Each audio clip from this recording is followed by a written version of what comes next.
ఐటీలో ఎంట్రీ కావాలా? Trainee software engineer గా అజా కోడింగ్ ట్యూటర్ లో 2 వీక్స్ ట్రయల్ పీరియడ్ లో వెంటనే చేరండి. మీ ఇంట్లో జరిగే ప్రతి సీన్ వేరొకరు గమనిస్తున్నారని మీకు తెలుసా? మీ నివాసం లేదా వ్యాపార ప్రాంగణంలో ఏర్పరిచే సీసీ కెమెరాల ఫుటేజ్ వేరొకరి చేతిలో ఉంటుందని తెలియదు కదా? ఇలా కలలో కూడా ఊహించుండరు కదా? కానీ ఆ ఛాన్స్ ఉంది. ఆ సీసీ ఫుటేజ్ ద్వారా మిమ్మల్ని బ్లాక్మెయిల్ చేయొచ్చు, భయపెట్టొచ్చు.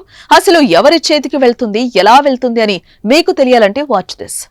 జగన్ ఆదేశిస్తే చంద్రబాబు పవన్ కళ్యాణ్లను గంటలో లేపేస్తా అని మాట్లాడిన వైసీపీ సానుభూతిపరుడు బోరగడ్డ అనిల్ విషయంలో ఇప్పుడు ఏం జరుగుతుందో చూస్తున్నాం. కేసులు నమోదై జైలు శిక్ష అనుభవిస్తున్నాడు. అయితే ఇటీవల బోరగడ్డ కారణంగా కొందరి పోలీసులు ఉద్యోగాలు పోయాయి. హోటల్లో బిర్యానీకి తీసుకెళ్లి సీసీ ఫుటేజ్ లో అడ్డంగా దొరికిపోయారు.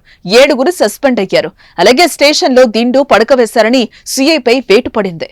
2 రోజుల క్రితం పోలీసు పక్కన కుర్చీ వేసి కూర్చొని తన మేనల్లుణ్ణి స్టేషన్ కు పిలిపించుకుని దర్జాగా మాట్లాడటంతో మరోసారి బోరగడ్డ వ్యవహారం రచ్చకెక్కింది. మీరు గమనిస్తే ఈ ఎపిసోడ్ లో సీసీ ఫుటేజ్ ద్వారానే తెలిసింది. మొదటిది హోటల్ సీసీ ఫుటేజ్ ఎలా వచ్చింది, ఆ దృశ్యాలు హోటల్ యాజమాన్యం బయటకిచ్చింది అనుకుందాం. మరి పోలీస్ స్టేషన్ లో జరిగే దృశ్యాలు బయటకెలా వచ్చాయి? పోలీసులు బయట పెట్టకుండా మీడియా చేతికి ఎలా చిక్కాయి? వైరల్ గా ఎందుకు మారాయి? ఇవే ప్రశ్నలకు పోలీసులు జవాబులు వెతకగా సంచలన విషయాలు వెలుగు చూశాయి. మనకు తెలియకుండా మన సీసీ ఫుటేజ్ ను వేరే వాళ్లు చూస్తున్నారని అర్థమైంది. వారెవరు అన్న విషయాలపై విచారణ చేపడితే అసలు కథ మొత్తం బయటపడింది. దీని వెనుక 3 వ్యక్తులున్నారని పోలీసులు తేల్చారు. వారిలో ఒకరు సీసీ కెమెరాలు ఏర్పాటు చేసే సంస్థ టెక్నీషియన్ శేషు. కర్త కర్మ క్రియ ఇతడే.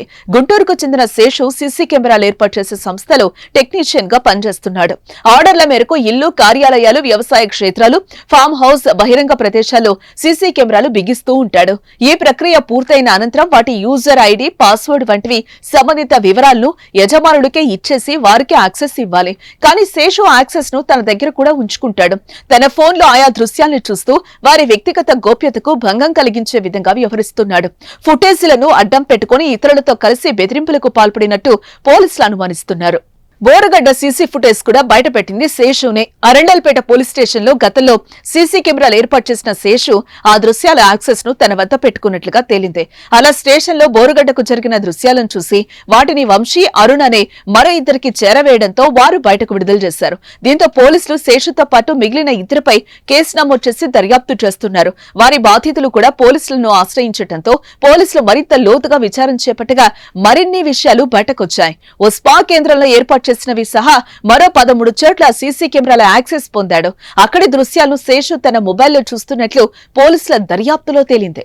దొంగతనాలు నిరోధించడానికి ఇంటికి రక్షణ కోసం ఏర్పాటు చేసే సీసీ కెమెరాల్లో కూడా ఇలాంటి స్కామ్లు చేసి వ్యక్తిగత ప్రైవసీకి భంగం కలిగించే విధంగా వ్యవహరించడం ఆందోళన కలిగిస్తోంది. ఎందుకైనా మంచివి ఒకసారి మీవి కూడా చెక్ చేసుకోండి.